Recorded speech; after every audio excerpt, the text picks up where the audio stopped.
नमस्कार प्रिय दर्शकों, एक बार फिर से आपका हमारी चैनल ग्रांड स्टोरी में आपका स्वागत है। प्रिय दर्शकों, आज फिर एक नई कहानी लेकर हाजिर हुए हैं। बहुत समय पहले की बात है। एक छोटे से गांव में एक किसान रहता था। वह किसान अपनी मेहनत और ईमानदारी के लिए जाना जाता था।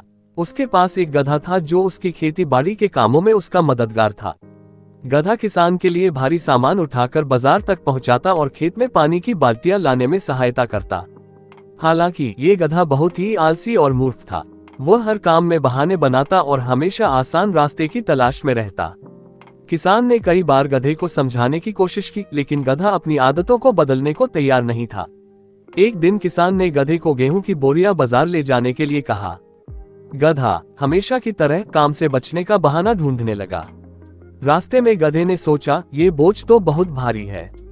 अगर मैं किसी तरह इसे गिरा दूं तो मुझे इसे नहीं ले जाना पड़ेगा। गधे ने रास्ते में चलते हुए अचानक एक गड्ढे के पास अपना संतुलन बिगाड़ने का नाटक किया और बोरियां नीचे गिरा दी। किसान ने ये देखा, लेकिन उसने गधे को डांटने के बजाय चुपचाप बोरियां उठाई और फिर से गधे पर लाद दी। कुछ दिन बाद किसान ने गधे को फिर से बाजार जाने का काम दिया। इस बार गधे ने सोचा कि वह किसी और चालाकी से काम से बच सकता है। जब वह नदी पार कर रहा था तो उसने देखा कि पानी में उसका प्रतिबिंब दिखाई दे रहा है। गधे ने सोचा, मेरा प्रतिबिंब भी इतना सुंदर है। अगर मैं थोड़ा और आराम करूं तो मैं और अच्छा दिखूंगा। गधे ने ये सोचकर बीच नदी में रुकने की कोशिश की, लेकिन पानी के बहाव में संतुलन खो दिया और गिर गया। उसकी पीठ पर लदा सामान भी पानी में गिर गया। किसान ने ये देखा और गधे को खींचकर बाहर निकाला। किसान ने गधे को सिखाने का फैसला किया। अगले दिन उसने गधे पर नमक की बोरियां लादी और उसे नदी के रास्ते से बाजार भेजा। जब गधा नदी पार कर रहा था तो उसने फिर से सामान गिराने की सोची। इस बार जैसे ही वह पानी में गिरा, नमक पानी में घुल गया और बोझ हल्का हो गया। गधे को ये तरीका अच्छा लगा। उसने सोचा, ये तो बहुत अच्छा है, मैं हर बार ऐसा ही करूंगा। लेकिन किसान समझदार था। अगले दिन उसने गधे पर सूती कपड़ों की बोरियां लाद दी।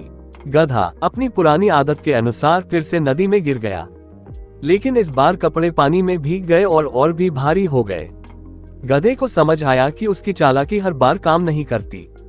गधा धीरे धीरे समझ गया कि मेहनत से बचने की कोशिश करना उसके लिए और अधिक परेशानी खड़ी कर सकता है। उसने किसान की बात माननी शुरू कर दी और ईमानदारी से काम करना सीख लिया। इस कहानी से हमें ये सीख मिलती है कि चालाकी और आलस से काम करने के बजाय मेहनत और ईमानदारी से काम करना हमेशा बेहतर होता है। आपको ये कहानी अच्छी लगी हो तो लाइक, शेयर और सब्सक्राइब करना ना भूलना।